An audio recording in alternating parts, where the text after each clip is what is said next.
Okay, there's the shed right there. Won't give you a tour yet just because it's real messy. But got the Celica here, got the Corolla there. I need to move this thing over here and start working on this Corolla.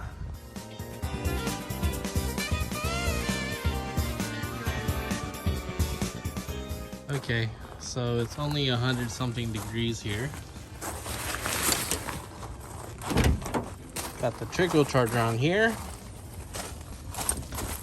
and I got this going on because I was also charging the Celica, but we can disconnect this for now. All right, so gotta fix that oil leak. Can't forget about that. So we'll uncover the car and then we'll move it.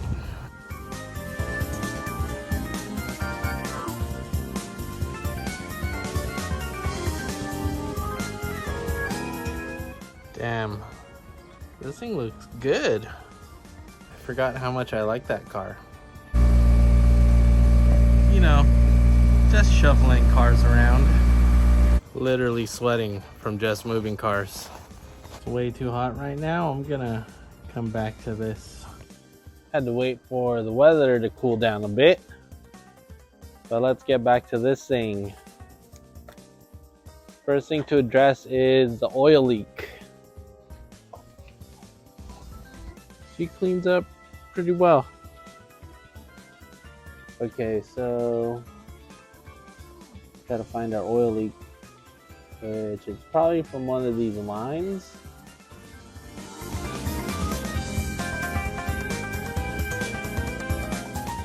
Okay, so there's no leak from the fittings, but definitely I'd say the sandwich plate.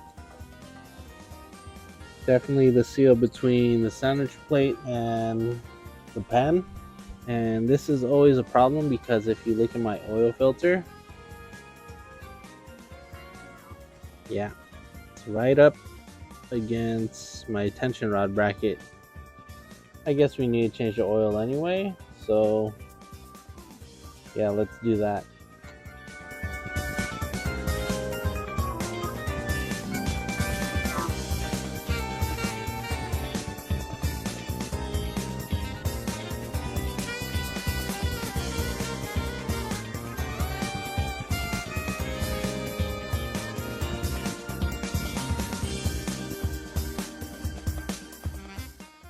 Okay, so look how oily it is right here.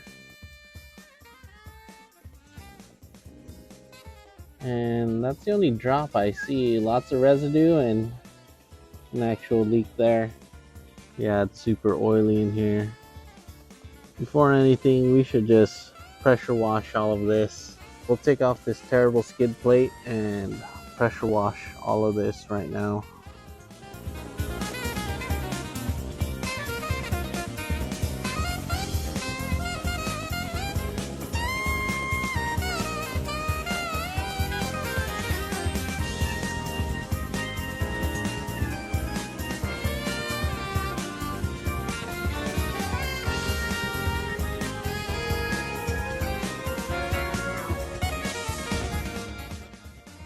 Got to get this bracket off.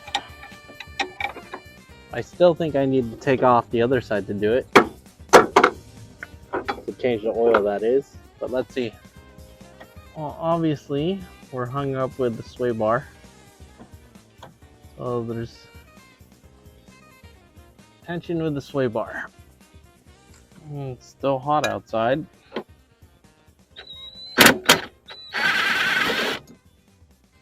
Maybe not. I think I gotta drop the whole front.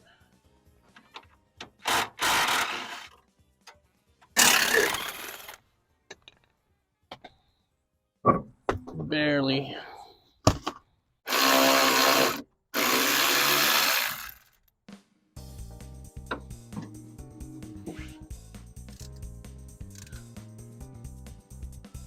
Okay, got it loose. Now let's just let it drain. Okay, some new developments here. this thing was loose, but pretty much when I tighten it, it just stops. So what that means is it's bottoming out. Also, if you look, there's a bit of aluminum shavings here from this nut grinding into the housing. So let's get some crush washers or some sort of washer just so it doesn't rub up against this aluminum. We'll clean it and try to find an O-ring from an oil filter that works and slap her back together. Alright, two things causing this oil leak. This gasket is pretty much smashed and crushed. So thicker gasket. Also when I hit the pan, there's this little mar there. So I need to grind that down. Also, there's some aluminum burrs here from this digging into here. So I need to put a washer because this is bottoming out. Right when I screw it, it just stops. It's not really linear where it gets tighter, tighter, tighter. It just stops, which means I'm bottomed out. So I'm thinking just shaving this off just a little. Cut that down, clean it up, deburr it, and that should help it clamp more. And I still need to find an O-ring here, which would also space this up. 45.5.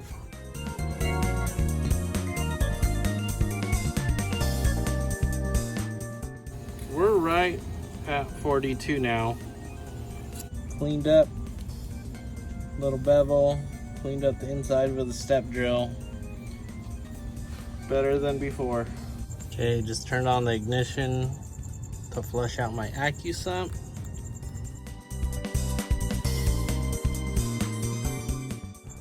Okay, got everything on and tight. Deburred that fitting, snugged up those AN lines. I just have to fill some oil and start it up, build some oil pressure. And I'm also gonna finish pressure washing this. Got the diesel oil going into this thing.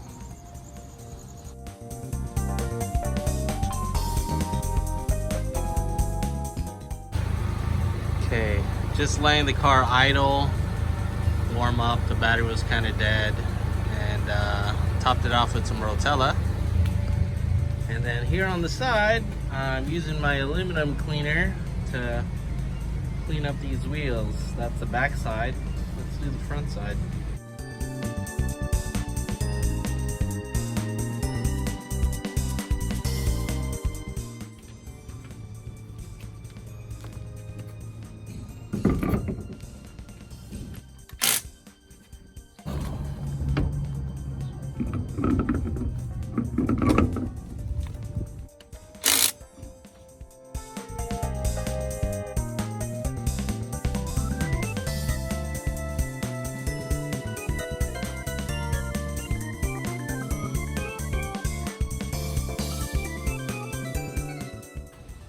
Okay, if you might remember, my wheel fell off at the track. Not this side, but this side. We're missing a stud. A little bit of damage from the undercarriage.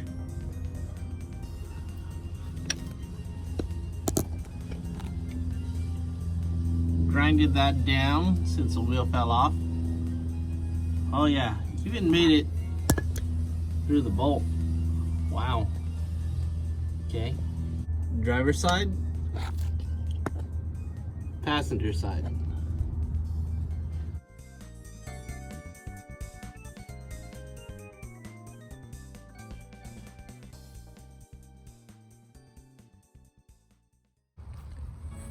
Upon further inspection, you can see this is grinded down all flat. Check out that bolt. And then check this out. sick. And on top of that, I have to replace the stud. Alright, this thing is curled up. Having a hard time hammering this.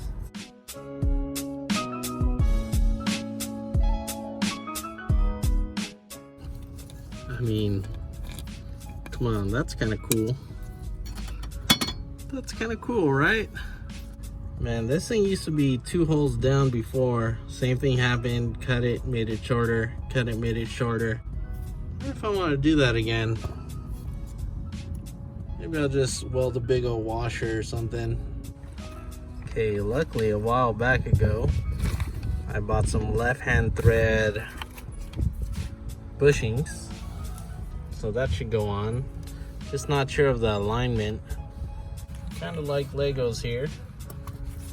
Should probably use some lube.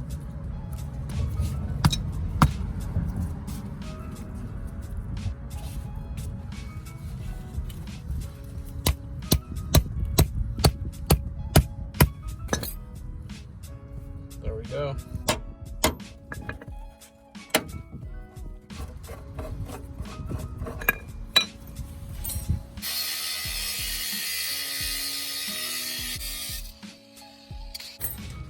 Freaking scored. Had extra hardware, and this is 1/2 inch hardware. I drilled out the 12 mil, so we're just gonna sand it. We're literally just gonna bolt this thing on.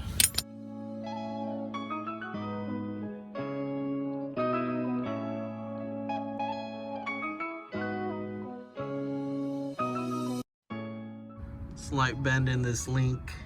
We're just gonna leave it.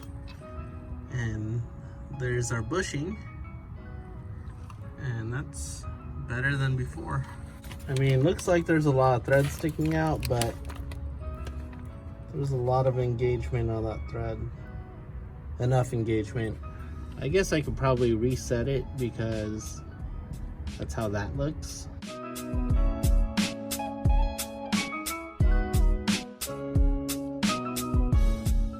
Well, it's looking better than before. If anything, I'll probably tack weld that washer in. Oh look, this jack sand's just floating here. It's the morning. Let's beat the sun and do the other side.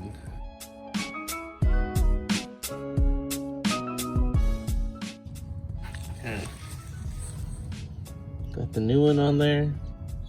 Jam nuts are locked.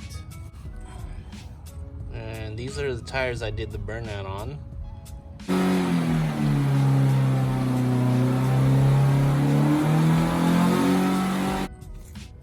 Gotta jump back to this wheel stud.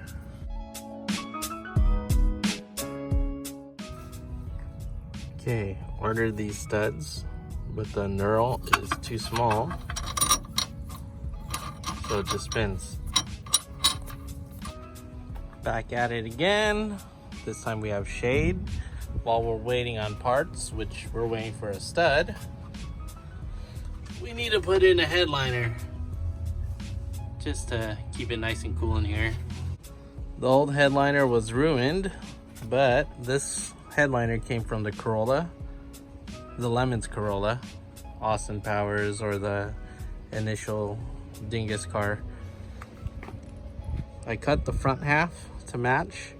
I'm gonna slide this past the roll cage and I'll trim the back section once it's in here.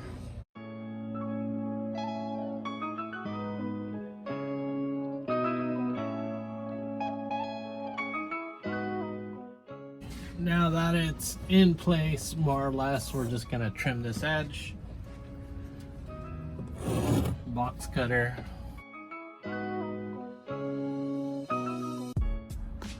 After a couple hours of struggling, we have a mediocre headliner. That doesn't fit, but does the job. Kind of buckled in the center, but it does the job. Look, I got sun visors again. And look, These things are cool because they slide out. Another day, another mess. Pulled out the third member. And we have it on the bench. I'm just gonna put in a solid pinion spacer because there's excessive backlash.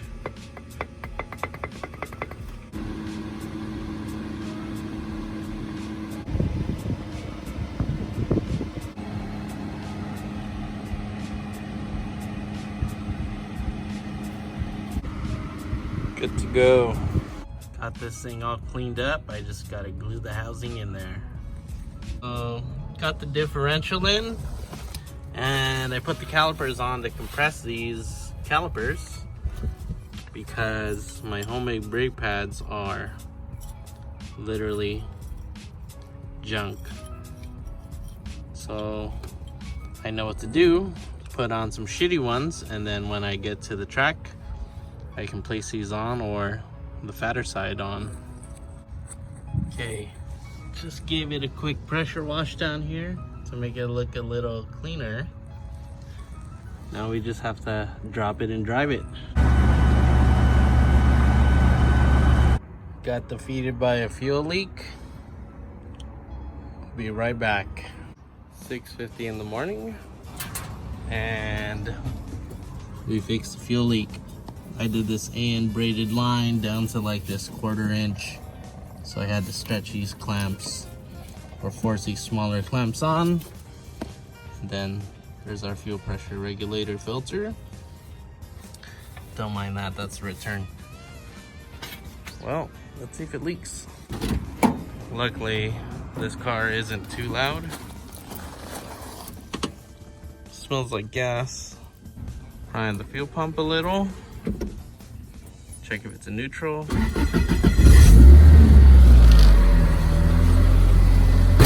Inspect for leaks.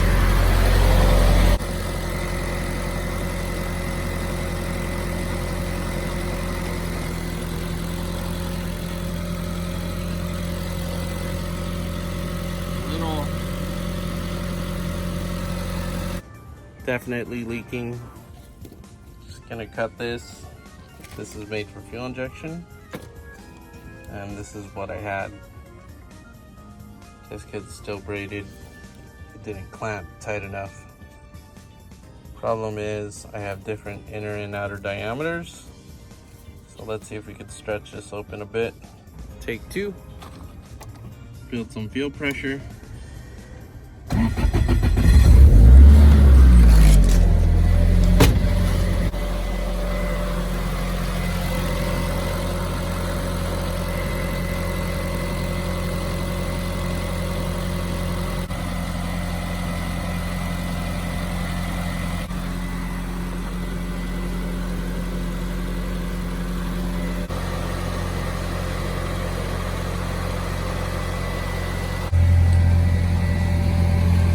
There it is with the watts. It's 9 o'clock and it is way too hot. You guys ever feel the sweat drip down the crack of your ass? It's getting warm. And here's my shitty road trip prep. What I need left. Should probably take this for a test drive without leaking gas everywhere. Okay, what better way to go for a test drive but to bring the wife? Honey, let's drop her off in downtown. So all of this was in preparation for the road